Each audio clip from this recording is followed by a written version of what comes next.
welcome back to the Launch Point Leader podcast. My name is Lori. I'm Beau. And we're so excited to be back today just to share another letter that someone has written in to share about their leadership journey and where they're at right now. If you ever have something you want to share, you can write us in at advice@launchpointleader.com. So today we've got a letter and it says, Dear LaunchPoint team, as a business owner deeply invested in the success of my business, I'm struggling in managing my professional and personal life. No matter where I am or what I'm doing, my mind seems to constantly be preoccupied with thoughts about the business. Even during moments meant for relaxation or quality time I'm spending with my family, I'm struggling to be fully present as my thoughts inevitably drip back to work-related matters. The inability to switch off and be present in the moment is taking a toll on my well-being and impacting the relationships with those closest to me. I understand the importance of being mentally present for my family as well as myself. However, I'm struggling to disconnect from work and be fully engaged in the present moment. I can see how it's affecting them, and it makes me sad to see because they're so supportive of my business. I'm reaching out to seek advice on how to be better present and show better mindfulness in my daily life. How can I train myself to let go of work-related thoughts when I'm at home or spending time with family? Are there specific guardrails that you've put in place that help you? I'm hoping for a quick fix answer, but unfortunately I know that's probably impossible. I'll take any and all advice. Thanks for reading. Mentally Misplaced. Yep. So you said this individual is the owner. Yeah. And I think there is just something about when you own something, there is a different level of just investments and care. And that's not to say that as a leader that doesn't own, that there's less. But I tell you, when you get to ownership, it's just something that's a different ball game. So I feel your pain on this one. I have been there and sometimes revisit that space. I tell you, the first piece of advice I would give is just a check on, is there anything in particular that you're worried about or that's causing you to be pulled away or back into while you're with your family? Sometimes it can just be a person, it can be a situation, it can be a project that maybe hasn't been fully dealt with yet. And that's what's causing you to drift. So I would start there and just make sure that there's not a particular thing. Because if there is, that's a different pathway.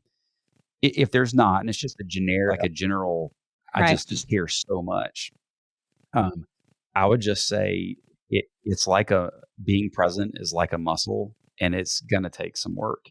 You're going to have to exercise that muscle.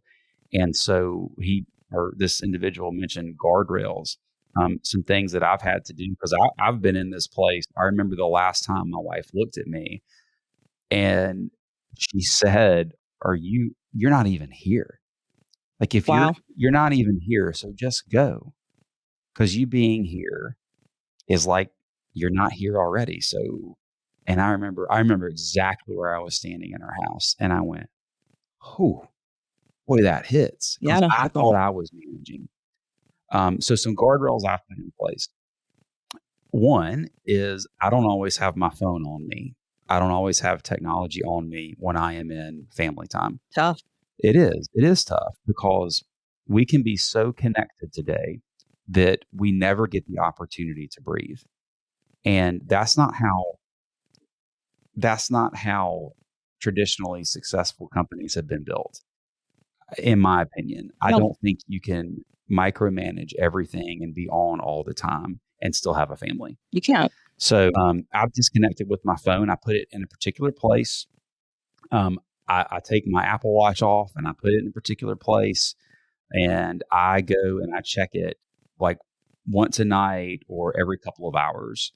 And I'm just looking for any highlights. If there's like a really long email or something, nope, I'm good. Not reading that tonight. That can wait till the morning. Right. And I've kind of set this system up with our team too, to let me know, hey, if there's something that needs my attention now, call me.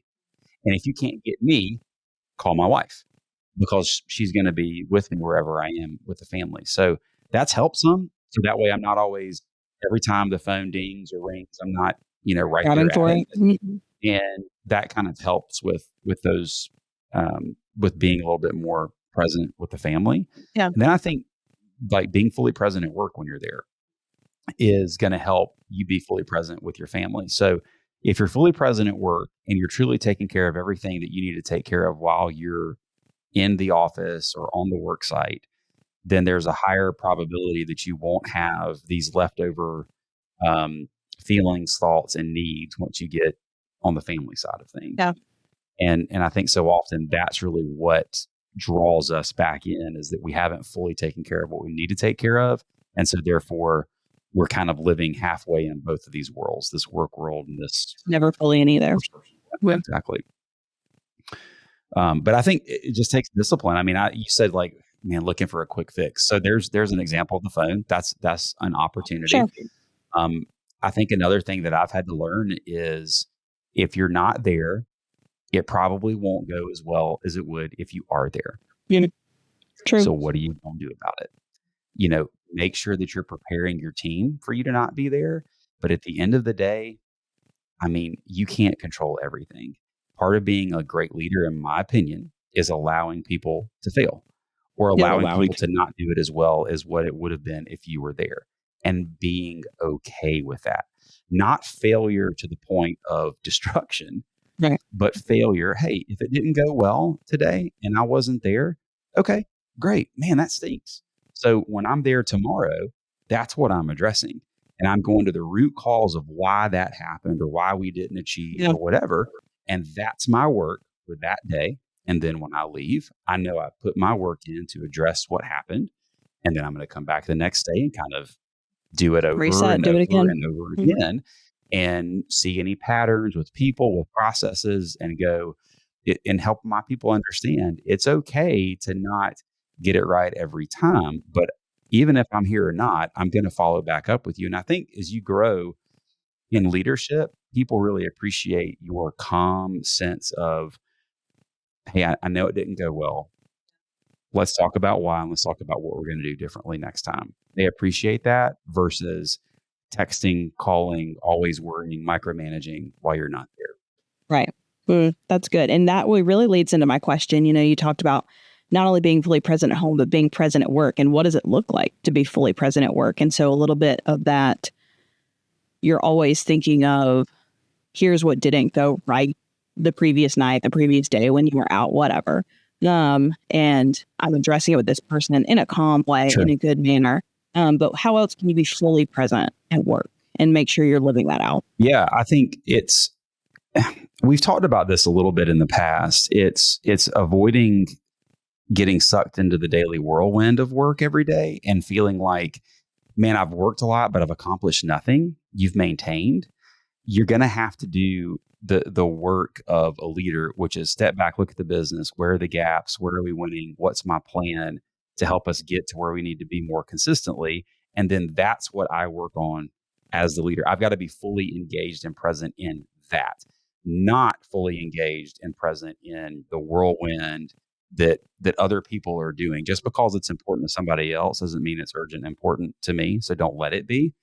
So I think being fully present at work really has to do with identifying what you can do, what only you can do as the leader, and then doing only those things as much as you possibly can so that you don't have the carryover once you're away, once you've stepped away.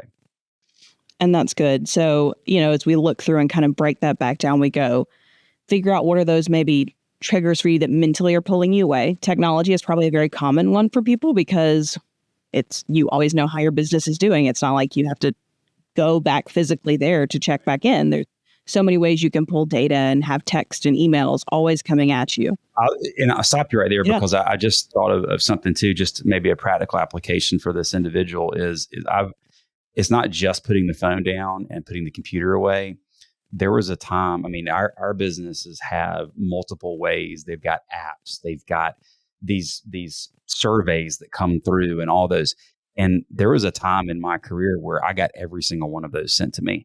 And that app was on my phone. I got every notification, everything. So even when I would pick my phone up, I would be tempted to go. Those things haven't been on my phone for years now.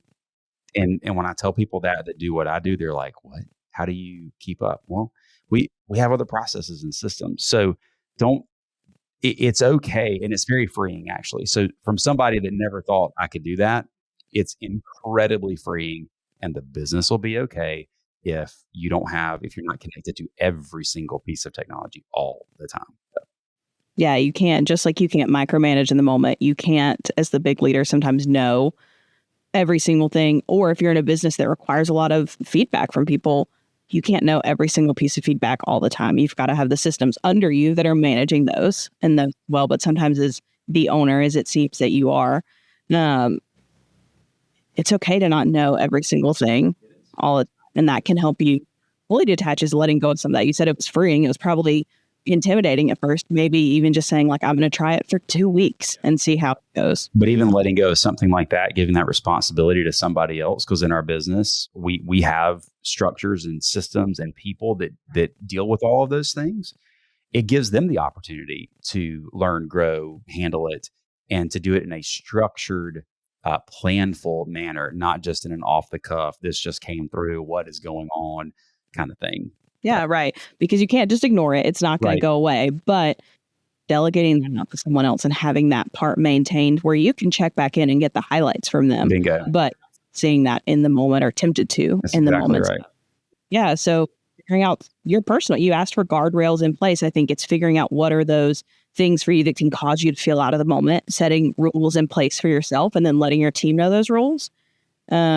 Figuring out what you need to do to be fully present at work so you don't leave feeling as if you've left things on the table or you're not managing your time really well in the day to day, and setting up that standard for yourself is going to help. And then just figuring out those things, like you said, that only you can do are going to be things that can really help you mentally misplaced. Any other final thoughts for them? The last thing I would say is I don't necessarily think that one has to suffer or the other. I don't think that work has to suffer or family has to suffer. But I will say, at the end of our lives, we all want to make an impact in the world and with the people that we work with, the businesses that we have. But at the end of the day, our family is the thing. They aren't going to remember our sales that we did. They're not going to remember the events we held. They're not going to remember the recognition that we got at work. They're going to remember the time that we spent with one another and the memories that were made.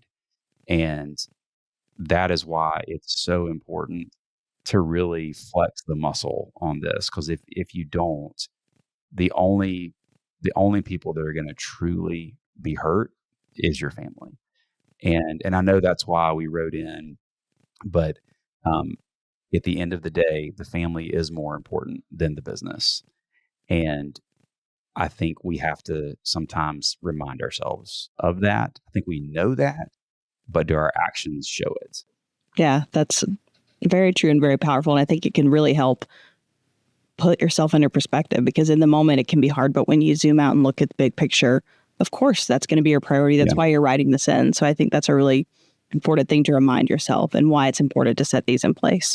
Yeah, great question. Yeah, absolutely. Mentally Misplaced, thank you so much for sharing. We appreciate you writing in and just being vulnerable and sharing where you're struggling right now. If you or anyone else listening has a similar issue or something completely different that you'd like to share with us, or a scenario that you want us to talk through of where you're at in your leadership journey, we would love to share that with you. If you want to write us in at advice@launchpointleader.com, we would love to share that with you. Thanks for joining, and we'll see you next week. Thanks so much.